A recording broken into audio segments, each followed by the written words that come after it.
Youth Congress മുൻ അധ്യക്ഷനും എംഎൽഎയുമായ രാഹുൽ മാങ്കൂട്ടത്തിൽ ലൈംഗിക ആരോപണങ്ങൾ നേരിട്ട സംഭവം കേരള രാഷ്ട്രീയത്തിൽ വലിയ ചർച്ചകൾക്ക് വഴിവെച്ചിരിക്കുകയാണ്. ഈ വിഷയത്തിൽ കോൺഗ്രസ് നേതൃത്വവും പാർട്ടി മുഖപത്രവുമായ വീക്ഷണവും സ്വീകരിച്ച വ്യത്യസ്തമായ നിലപാടുകൾ പാർട്ടിക്കകത്തും പുറത്തും വലിയ സംശയങ്ങൾ ഉണ്ടാക്കിയിരിക്കുന്നു. രാഹുൽ മാങ്കൂട്ടത്തിനെതിരെ ഉയർന്ന ലൈംഗിക ആരോപണങ്ങൾ ആസൂത്രിതമായ ഗൂഢാലോചനയാണെന്ന് കോൺഗ്രസ് മുഖപത്രമായ വീക്ഷണത്തിലെ ലേഖനം ആരോപിക്കുന്നുണ്ട്. വെളിച്ചം വിളക്ക് അന്വേഷിക്കുമ്പോൾ എന്ന പേരിൽ പ്രസിദ്ധീകരിച്ച ലേഖനത്തിൽ പരാതിക്കാർക്ക് CPM ബന്ധമുണ്ടെന്നും പാർട്ടിയിലെ യുവനേതാക്കളെ അപകീർത്തിപ്പെടുത്താനുള്ള ശ്രമമാണിതെന്നും പറയുന്നു.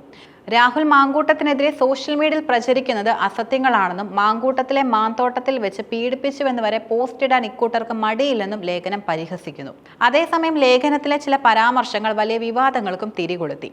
മൊഴിയിൽ നിന്നും പരസ്പര സമ്മതത്തോടെയാണെന്ന് വ്യക്തം. സ്ത്രീ സമ്മതിക്കാതെ ഒരു ഗർഭചിത്രവും നടക്കില്ല. അതൊരാളുടെ മാത്രം തീരുമാനമല്ല.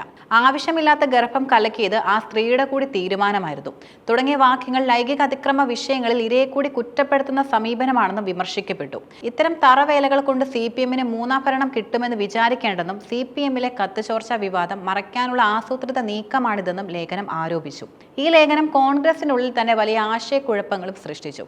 ഒരു വശത്ത് പാർട്ടി മുഖപത്രം പ്രതിരോധിക്കുമ്പോൾ രാഹുൽ മാങ്കൂട്ടത്തിനെതിരെ കർശന നടപടികൾ സ്വീകരിച്ചിരുന്നു. ലൈംഗിക ആരോപണം ഉയർന്നതിന് പിന്നാലെ രാഹുൽ മാങ്കൂട്ടത്തിൽ യൂത്ത് കോൺഗ്രസ് അധ്യക്ഷ സ്ഥാനത്ത് നിന്നും രാജിവെച്ചു.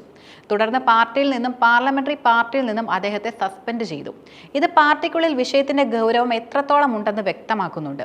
പ്രതിപക്ഷ നേതാവ് VD സതീശൻ വിഷയത്തിൽ സ്വീകരിച്ച നിലപാടുകൾ പാർട്ടിയുടെ ഔദ്യോഗിക നിലപാടിന് ഊന്നൽ നൽകുന്നതായിരുന്നു.